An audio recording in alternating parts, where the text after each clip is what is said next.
গেলবারে যা ভুল হয়েছে খয়রাগড় ব্লাস্ট কেসের পর এবারে যেন আর না হয়। অনেকগুলো কনস্পিরেসি থিওরির জন্ম হয়েছে। স্যার জেএসএম ওদের সুপার সেল অ্যাক্টিভেট করে ফেলেছে। আমার ভাইকে মারতে পারলে না, তাই আমাকে মারার চেষ্টা করছো।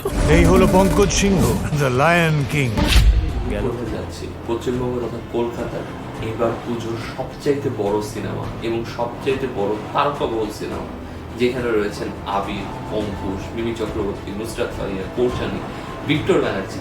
এত বড় তারকাবহুল সিনেমা যার নাম করে যাচ্ছে রক্তবীজ 2 এর ট্রেলার।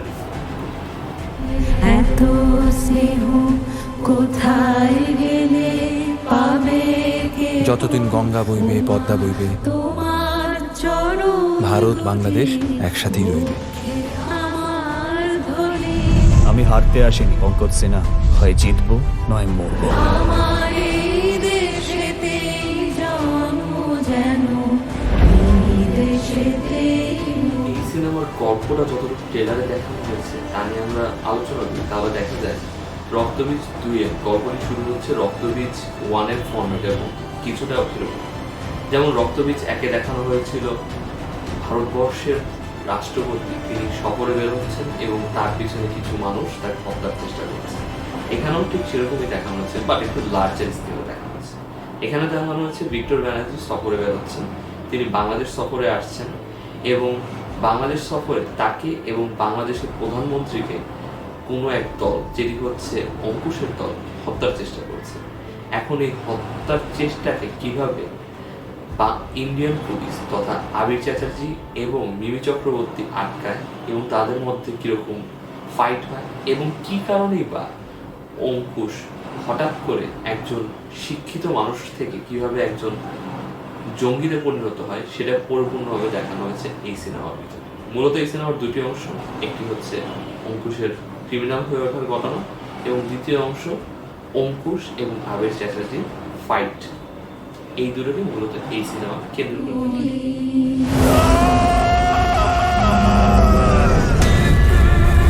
নেগেটিভ দিক নিয়ে আমরা আলোচনা করি, তাহলে যে জিনিসটা আপনাদের চোখে সবার আগে লাগবে, এই সিনেমাটিতে তেমন কোনো খারাপ দিক আপনার চোখে পড়বে না, অ্যাটলিস্ট ট্রেলার থেকে না, শুধুমাত্র একটি দিক ছাড়া, যেটি আমরা নেগেটিভের কথা বলি।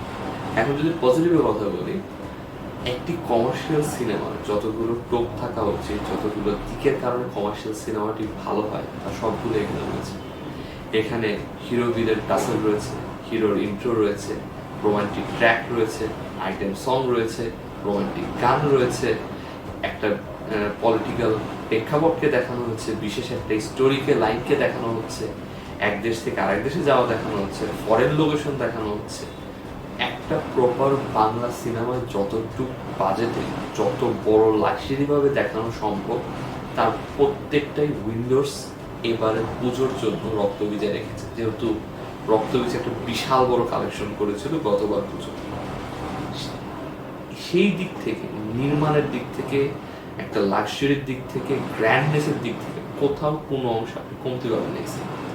অ্যাটলিস্ট এটা ট্রেলার সেই প্রমিসটা রাখছে। এটার সিনেমাটোগ্রাফি বলেন, কালার কারেকশন বলেন, অ্যাকশন বলেন, প্রেজেন্টেশন বলেন, ডায়লগ ডেলিভারি বলেন, বিভিন্ন লোকেশনে জাম দেওয়া বলেন, সব দিক থেকে প্রায় এখন পর্যন্ত পুজোর সেকেন্ড বেস্ট কন্টেন্ট হওয়ার দাবিদার রাখছে এই সিনেমা। হাত করার যেরকম হাতকে ছাড়া চলে না, তেমনি আমারও আপনাকে ছাড়া চলে না। এখন তো আমরা সত্যিকারেরই হয়ে গেলাম পার্টনার্স ইন ক্রাইম। জঙ্গলে অনেকেই থাকে, কিন্তু রাজা একটাই, Singh, Pankaj Singh. Bond, James bond.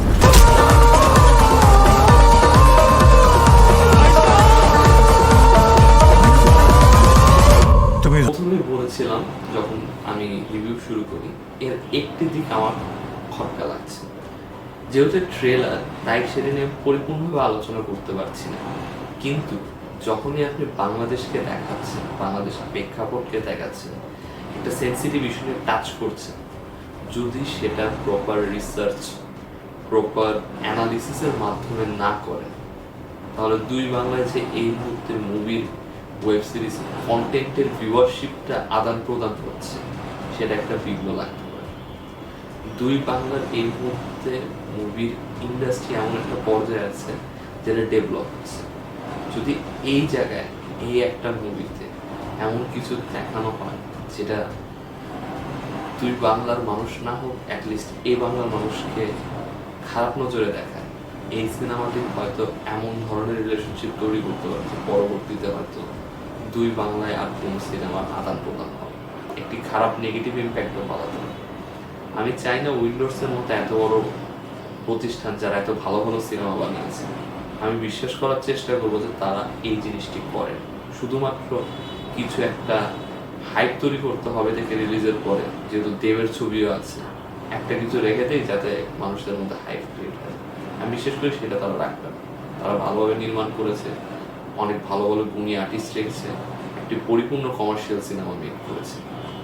আমি হাত জোর করে অনুরোধ করবো, এমন কিছু করবেন না যাতে এই দুইটা ইন্ডাস্ট্রির গ্রোথ ফেসে একে অন্যকে সাহায্য করার জায়গায় দুইজনের ভিতরে সম্পর্কের রাস্তাটি বন্ধ করে দিয়েছে। এই সিনেমার কিছু ডায়লগ বাংলাদেশকে পোক করার মতো করছে। আমি জানি না এটা কি প্লেস ইউজ করা হয়েছে, মুভি যখন আপনারা ওয়ার্ল্ড টেলিভিশন প্রিমিয়ার করবেন অথবা ওটিটিতে রিলিজ করবেন তখন দেখলে বলতে পারবেন, কিন্তু যদি রাখেন ইন্টারনেটের জন্য এই বাংলা কমতে আসতে পারে। ওভারঅল সিনেমাটির ট্রেলার আমার সব দিক দিয়ে ভালো লেগেছে। শুধুমাত্র একটি জিনিসে খটকা আছে, যেটা যেহেতু ট্রেলার আমরা সেহেতু পরিপূর্ণভাবে বলতে পারছি না। আশা করছি সেই জিনিসটা তারা ট্রেলারের ভিতরে, মুভির ভিতরে রাখবেন। তুমি ধ্বংস করতে পারো স্মৃতিসৌধ, অস্বীকার করতে পারো সম্পর্ককে, কিন্তু ইতিহাসকে মুছে ফেলা যায় না।